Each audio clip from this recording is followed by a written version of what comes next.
여러분, 우리는 집에서 청소도 잘 안 하고 빈둥빈둥 거리는 이런 사람을 가리켜 게으르다고 말하잖아요. 아니면 집 밖에 잘 나가지 않는 그러한 사람이 게으른 사람이라는 생각을 우리는 자주 합니다. 그런데 그 말이 진짜일까요? 소파에 누워서 TV만 보는 사람도 리모컨이 작동이 안 된다라는 사실을 알면 어떻게 변하는지 아십니까? 그 순간 부지런한 사람이 됩니다. 건전지를 찾으려고 집안 곳곳 구석구석을 다 뒤진다는 거죠. 그렇게 했는데도 찾지 못하면 그 집 앞에 슈퍼로 갑니다. 아주 손살같이 달려가는 거예요.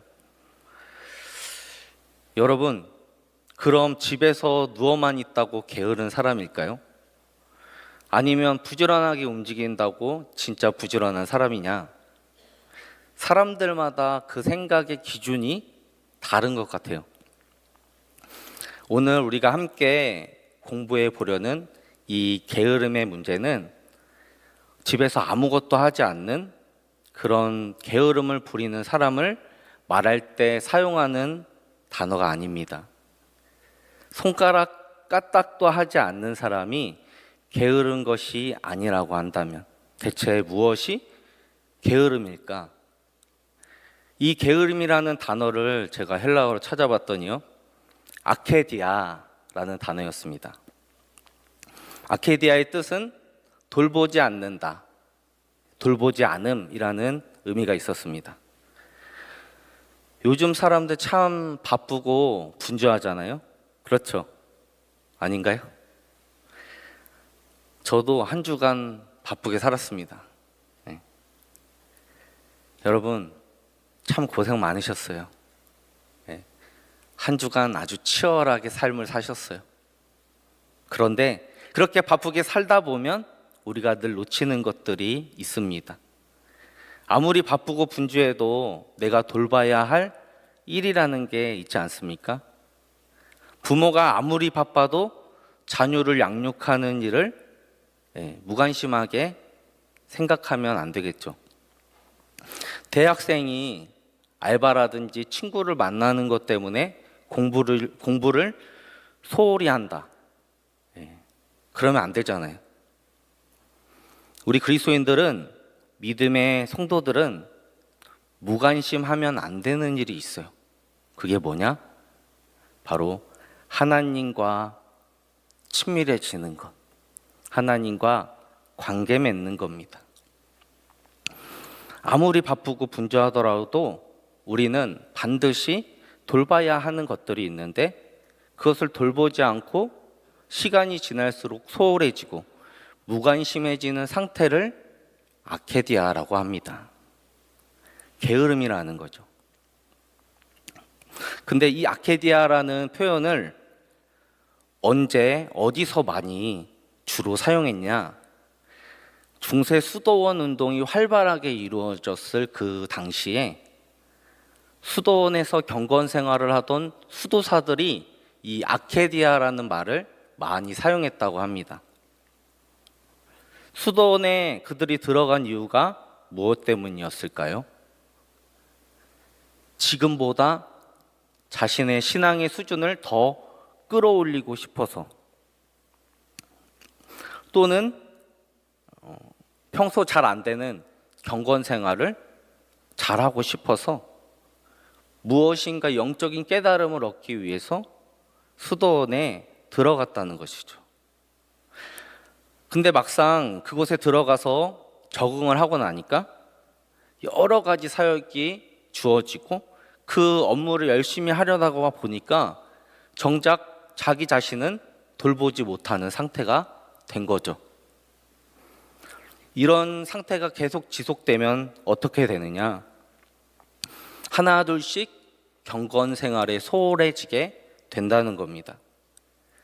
이 아케디아가 훅 하고 자신에게 찾아오면 처음 수도원에 들어오기 전에 그 목적과 목표가 사라지는 겁니다. 그래서 수도사들에게 가장 두려운 것이 뭐냐라고 했을 때 너나 나나 할 것 없이 모두가 아케디아가 두렵다, 이렇게 말했다고 합니다. 여러분, 너무 분주하고 바쁘게 지내도요, 게으름은 찾아옵니다.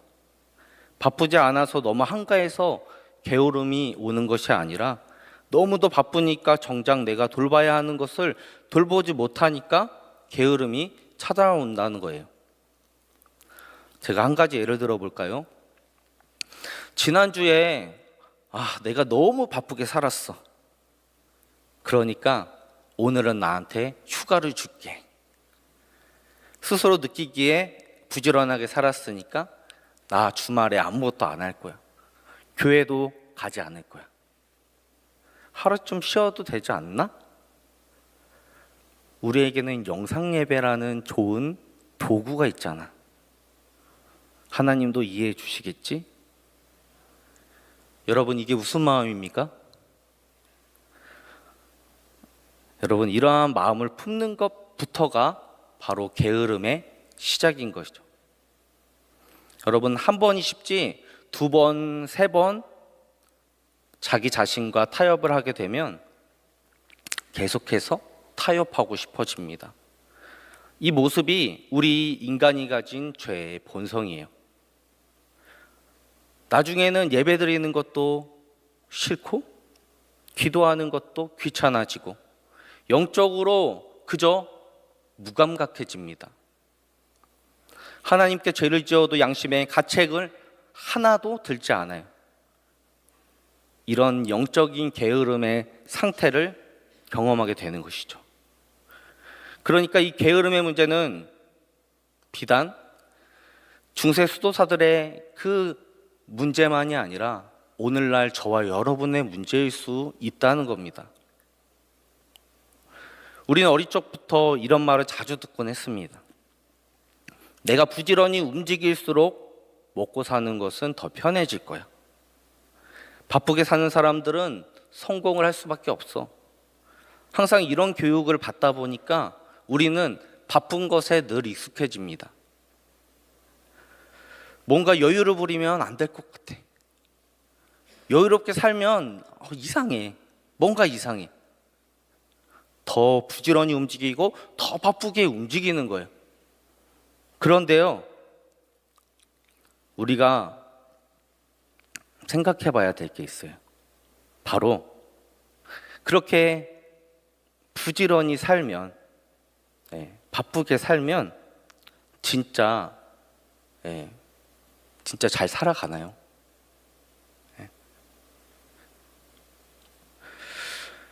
건강한 믿음의 성도라고 한다면, 건강한 그리스도인이라면 우리가 소홀히 하거나 돌보지 않는 것, 그런 것이 있으면 안 되는데, 그것은 방금 전에 말씀드렸던 하나님과의 관계에 소홀해지면 안 된다는 것, 그리고 하나님과 소통하는 일에서 막힘이 없어야 한다는 겁니다.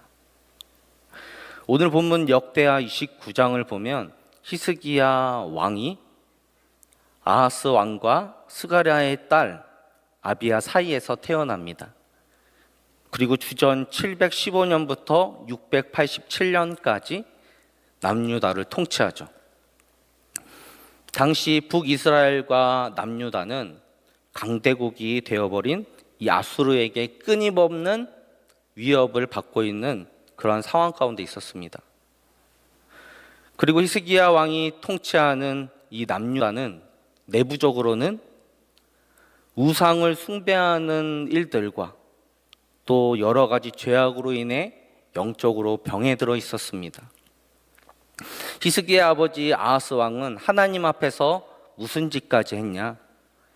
여호와의 성전에서 사용했던 그 기구들을 가지고 우상을 숭배하는 데 사용할 정도로 백성들이 여호와께 제사 드리지 못하도록 성전문을 굳게 닫았다는 겁니다. 그리고 여호와께 드리던 번제단을 밀어내고 그 자리에 우상을 세워서 그 우상 앞에서 어린아이를 바치는 인신 제사까지 행했다고 합니다.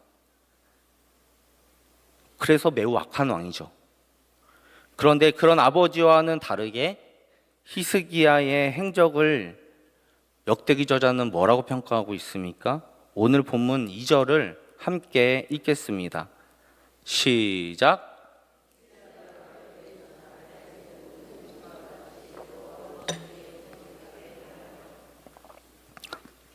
히스기야는 다윗의 모든 행위와 같이 하나님 앞에서 정직히 행하였다 말씀합니다. 아버지 아하스가 죽고 25세의 나이로 히스기야는 왕위에 오릅니다. 그리고 그 왕이 된 그 해 바로 아버지 때문에 16년 동안 방치된 여호와의 성전문을 히스기야는 열었으며, 그리고 성전을 수리하며 성전을 청결하게 하는 일을 시작했다는 겁니다. 성전 개혁을 시작으로 히스기야는 우상 숭배를 행하던 제단들을 모두 제거해 버리고 새롭게 유월절을 제정하는 등의 당시 종교 개혁을 단행하며 남유다를 통치하기 시작하였다라는 겁니다. 사랑하는 성도 여러분, 여호와 하나님만을 향한 이 히스기야의 그 열심과 열정, 여호와 하나님 보시기에도 선과 정의와 진실함으로 행한 것이라 성경은 기록합니다. 역대하 31장 20절과 21절 말씀을 함께 보겠습니다. 시작.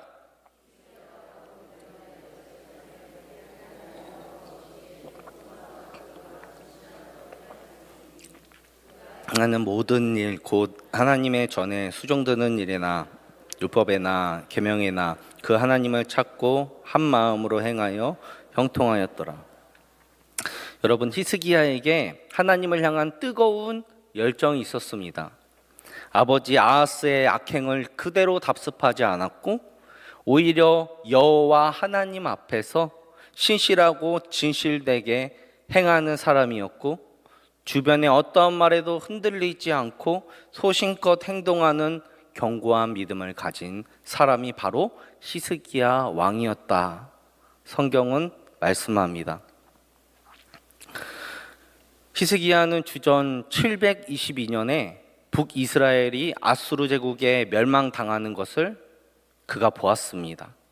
그리고 남유다를 침략해오는 아수르 제국을 보면서 남유다의 위기 상황을 어떻게 극복해야 하는지를 깨닫게 된 것이죠.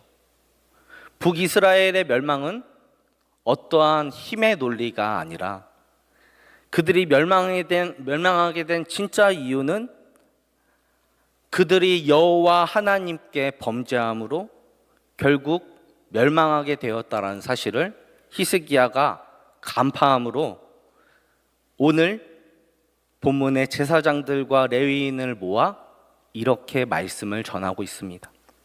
오늘 본문 6절부터 8절 말씀입니다. 함께 읽겠습니다. 시작.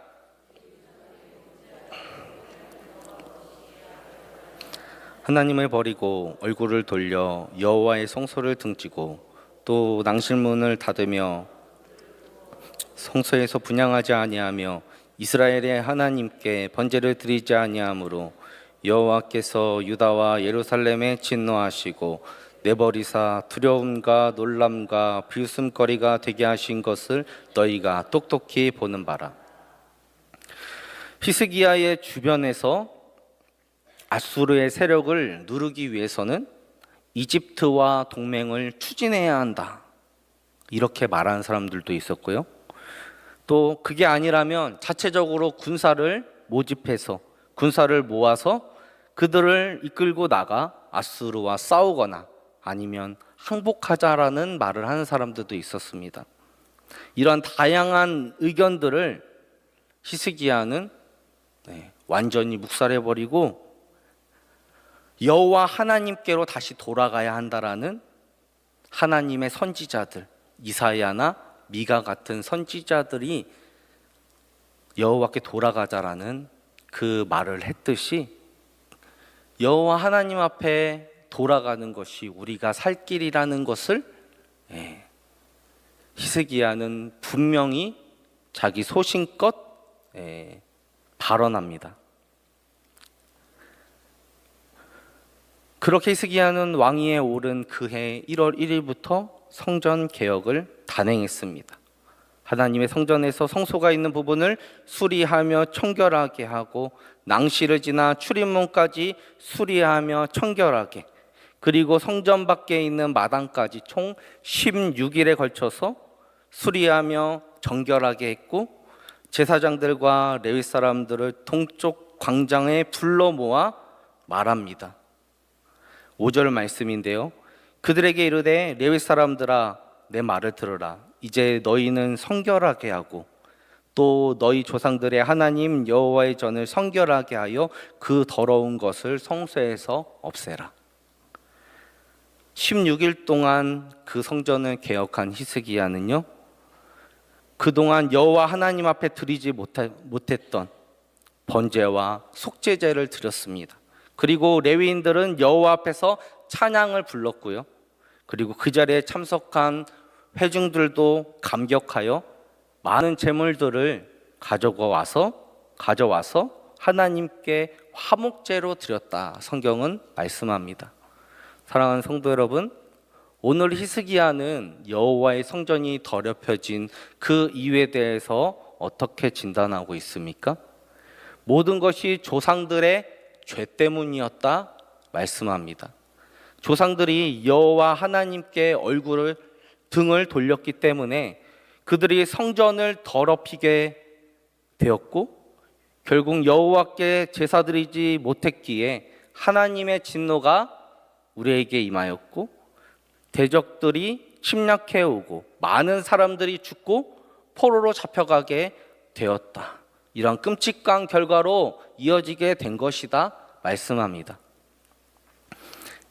그럼 이 뼈아픈 히스기야의 진단이 오늘을 살아가는 저와 여러분에게 무엇을 교훈하고 싶을까요?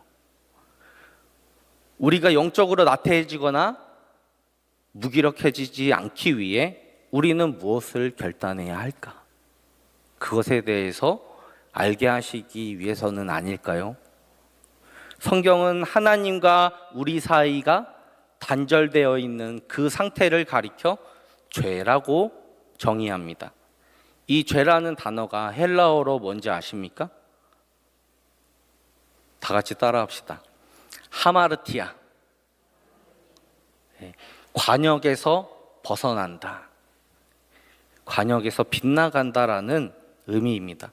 우리가 하나님에게서 빗나가는 것이, 자꾸 하나님에게서 벗어나게 되는 것이 죄라고 정의합니다. 역대하 29장을 통해서 우리가 알게 된 사실은 무엇이냐? 하나님과의 관계에서 우리가 소원해지면 소홀해질수록 하나님과 소통하지 않을수록 하나님 앞에서 죄를 범하는 것이다. 다시 한번 우리 가운데 일깨워주는 말씀입니다. 오늘 11절은 죄의 영역에서 더 민감해야 할 제사장들과 레위인들에게 경고의 메시지를 전하고 있습니다. 너희는 게으르지 말라. 여기서 게으르지 말라라는 이 단어는 역시 히브리어 원어를 찾아보면 아케디아와 같은 움츠리지 말라, 방심하지 말라라는 돌아보지 않는 그러한 뜻을 가지고 있습니다. 그러니까 오늘 본문 역대하 29장의 그 문맥상 게으르지 말라는 것은 너희가 이제 더 이상 죄의 문제로 방종하면 안 된다. 그것입니다. 앞에서 말씀드린 아케디아와 같은 의미의 영적 게으름에서 뒤처지지 말라는 것이죠. 그리고 마태복음 25장에 달란트 비유가 나오는데 여러분 다 잘 아시죠? 다 잘 아실 거예요.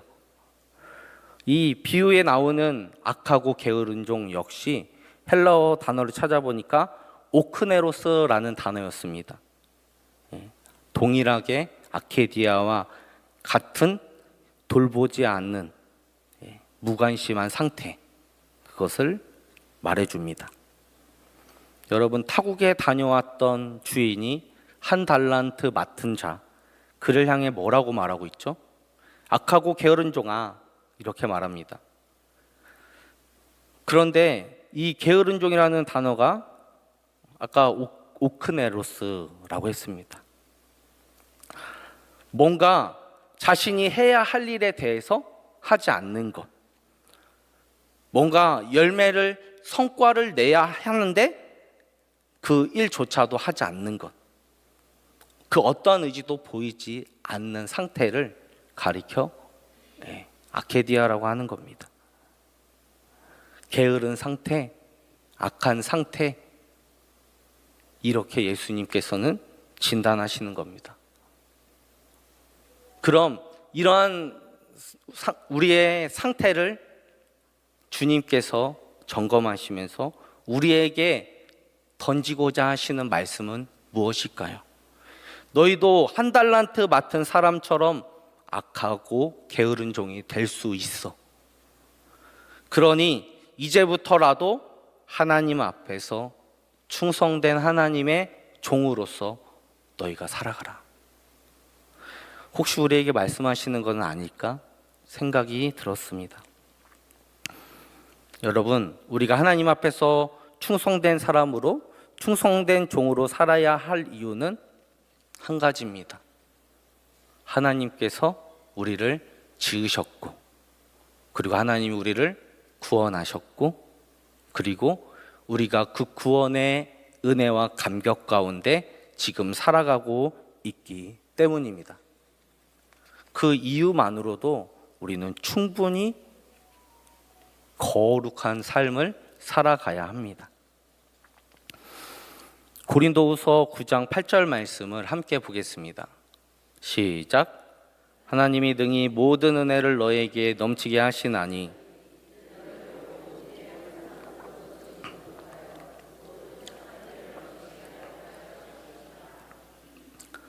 여러분, 그렇다면 하나님과의 관계에서 하나님과 소통하고 회복할 수 있는 방법이 있다면 무엇일까요?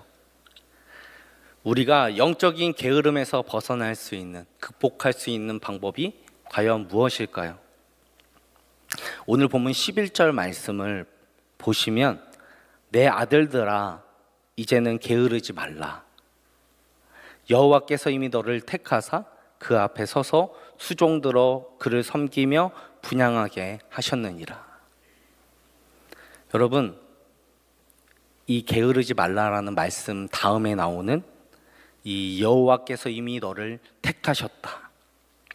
저는 이것이 게으름을 극복하는 비결이 아닐까 생각해 봤습니다. 우리가 신앙생활을 하면서 영적으로 지치거나 또는 힘이 들 때 하나님이 나를 어떻게 부르셨는지를 생각해 보면 위로를 받게 돼요. 나 같은 사람도 하나님이 불러주셨어. 그리고 나 같은 사람을 지금 사용하신다라는 그 사실만으로 힘이 나는 거예요. 그렇지 않습니까? 여러분, 하나님과의 관계를 회복하기를 원하십니까? 하나님과 다시 소통하기를 원하세요? 그러면 우리가 받았던 은혜, 주님을 만났던 그 은혜의 자리로 우리가 다시 나아가야 합니다. 나를 부르신 하나님을 경험한 그 자리로 우리가 돌아가기만 하면 돼요. 여러분, 우리의 예배를 회복합시다. 하나님을 예배하는 그 자리에 있는 것이 우리가 살 길입니다. 히스기야가 이스라엘 백성들의 영적인 나태함, 그 게으름을 회복하기 위해 선택한 방법이 과거의 조상들로 인해 중단되었던 여호와의 성전에서 그 청결하게 하는 일, 그리고 거룩한 제사를 다시 회복하는 일, 그 일을 위해서 선한 동기와 결단을 가지고 이스라엘의 영적인 나태함을 극복하기 위해서 몸부림쳤다라는 겁니다. 그 첫 시작점을 히스기야 왕이 종교개혁을 통해서 단행한 겁니다. 여러분, 나를 하나님께 드리겠다라는 그 의지, 그리고 예배의 자리, 그 소명의 자리에 오늘 내가 있다라는 그 결단이 우리가 가진 영적인 나태함과 그리고 게으름을 극복하게 하는 방법임을 믿습니다. 그래서 매튜 폭스라는 신학자는 이런 말을 했어요. 게으름의 처방은 무엇인가? 그 질문에 부지런해지자라는 결심이 아니라 우리 안에 불꽃을 다시 발견하고 불태우는 일이다. 이렇게 말했습니다. 사랑하는 성도 여러분, 여기서 불꽃을 발견하라, 불태우라는 말은 어떤 의미일까요? 하나님을 향한 소명의 열정을 다시 불태워라. 하나님을 향한 소명의 열정이 나에게 있는지를 곰곰이 잘 들여다봐라. 이렇게 말씀하고 있는 겁니다. 성도 여러분, 우리의 신앙생활의 가장 무서운 적은 우리를 영적으로 게으르게 하고 또 무기력하게 만드는 그 장애물, 하나님의 열심이 사라지는 것. 하나님을 향한 그 열정이 사그러드는 것입니다. 여러분, 저도 여러분들과 같이 초중고 대학 생활 또 대학원 과정까지 마쳤습니다. 교회에서는요, 유치부, 유년부, 초등부, 중고등부, 또 청년부까지 다 경험을 했어요. 제가 청년부에서 열심히 청년 활동을 할 때는 교회 안에 교회 문화라는 게 잡혀 있었거든요. 그때는 지금처럼 스마트폰, 인터넷 보급이 많지 않았습니다. 청년들도, 주일학교 학생들도, 교사들도 항상 주중에 교회에 왔어요. 교회에 매일 모여서 놀았고요. 만나면 서로 악기를 가르쳐줬고요. 그리고 악기를 배우면서 함께 합주를 했어요. 거의 교회에서 살다시피 했거든요. 그런데 요즘은 평일에 청년들과 주일학교 학생들을 거의 보지 못하죠. 주일에 단 한 번 교회에 나와주는 것도 우리는 고마워해야 합니다. 그런 시대를 지금 살아가고 있습니다. 영적으로 무감각해져 버리는 거예요. 이 시대 자체가. 여러분에게 하나님의 영광을 위해서 죽어도 좋은 일이 과연 있습니까? 지금도 그런 일들을 하고자 하는 열정이 우리 가운데 있나요? 내가 죽어도 좋은 일, 그것이 하나님이 우리 가운데 주신 소명이라는 거예요. 내가 이것을 위해 내 목숨을 바치겠습니다. 그런 서원기도 많이 들으셨잖아요. 저만 드렸나요? 저 많이 드렸어요. 하나님, 저 좀 써달라고. 아프리카 선교사 되게 해달라고 서원했거든요. 내 삶을 드린다고. 근데 과연 지금, 바로 지금 이 시간에 나의 영적인 상태는 어떠냐라는 겁니다. 여러분, 그렇다면 소명이 있다고 그 게으름을 극복할 수 있을까요? 소명 다음에는, 부르심 다음에는 반드시 한 가지 키워드가 더 있어야 되는데, 그건 바로 꾸준함입니다. 1만 시간의 법칙이라는 말 여러분 들어보셨나요? 어떤 분야에서든지 1만 시간 이상 꾸준하게 훈련하면 전문가의 수준에 도달할 수 있다고 하는 이론입니다. 마라톤 선수가요, 금메달을 목에 걸기 위해서는 그냥 얻어지는 게 아니라고 합니다. 매일 똑같은 시간, 똑같은 코스를 돌아야 하고요. 그리고 매일 똑같은 쫄쫄이 옷을 입어야 됩니다. 반복적인 훈련을 해야 돼요. 매일 달리고 또 달리다 보니 발에는 굳은 살이 나고요.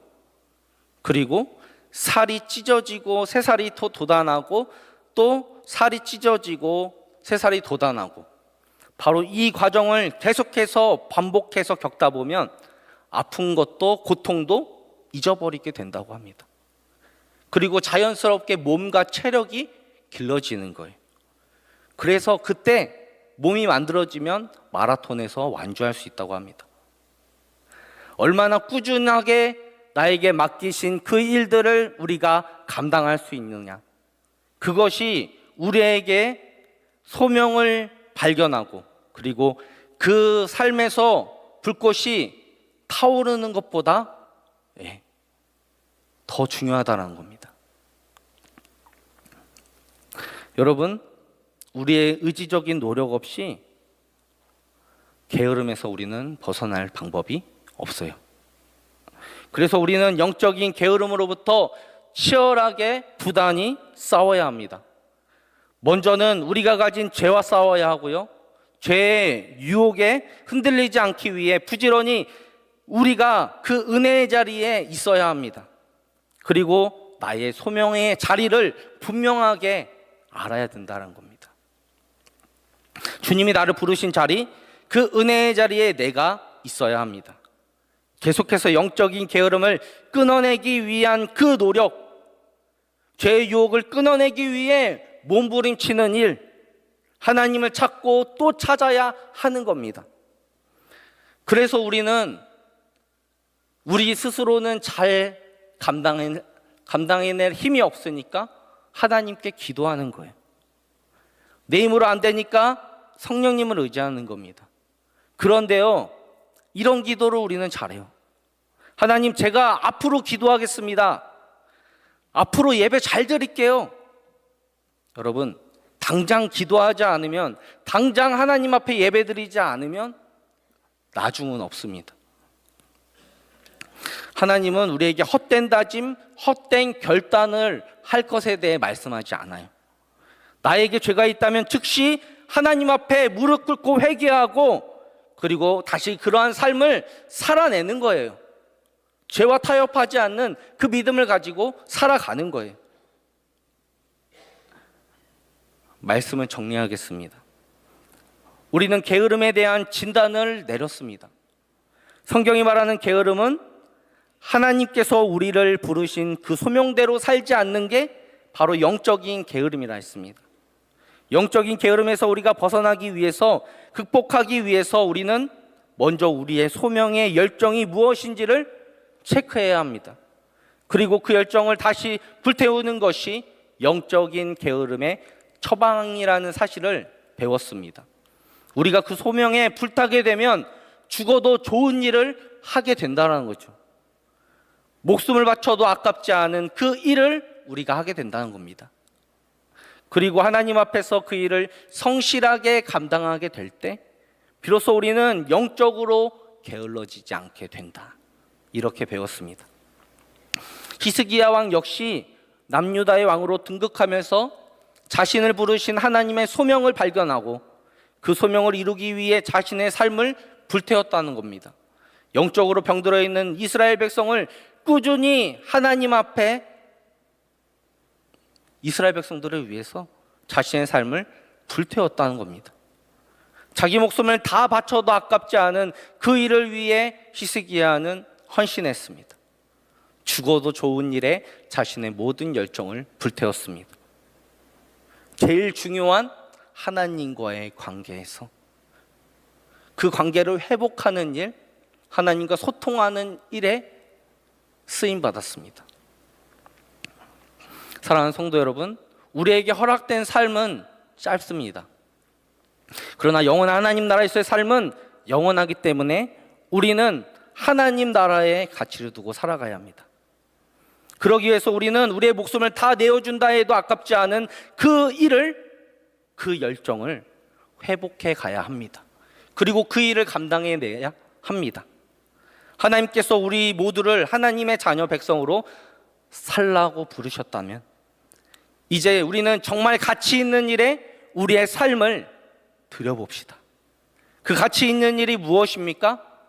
나 자신을 먼저 돌보는 것, 그리고 다른 영혼을 돌보는 것. 그것이 바로 저와 여러분을 부르신 하나님의 소명입니다. 그 소명을 다시금 불태웁시다. 우리가 그리스도인으로서 살아간다는 것은요, 참으로 희생해야 할 게 많습니다. 내 시간도 돈도 그리고 성실함도 꾸준함도 필요해요. 마치 마라토너와 같은 삶. 그러한 삶을 우리가 걸어가다 보면 때로는 장애물도 만나고 어려움도 만나게 될 수 있습니다. 그러나 그것을 뛰어넘어 그 장애물 너머에 있는 영광을 향해 계속 질주하는 삶을 우리가 살아가 보면 어떨까요? 처음에는 힘들 겁니다. 잘 안 될 거예요. 그래도 계속 훈련하다 보면 그 길을 걷다 보면 때론 지치고 힘들지만 옆에 계신 분들을 보세요. 같이 걸어가고 있잖아요. 그 신앙의 길, 믿음의 길을 함께 걸어갑시다. 그리고 더 나아가서 주님과 함께 동행하시기 바랍니다. 그 길을 걸어갈 때 하나님께서 우리 손을 붙잡아 주시고 함께 걸어가 주실 줄 믿습니다.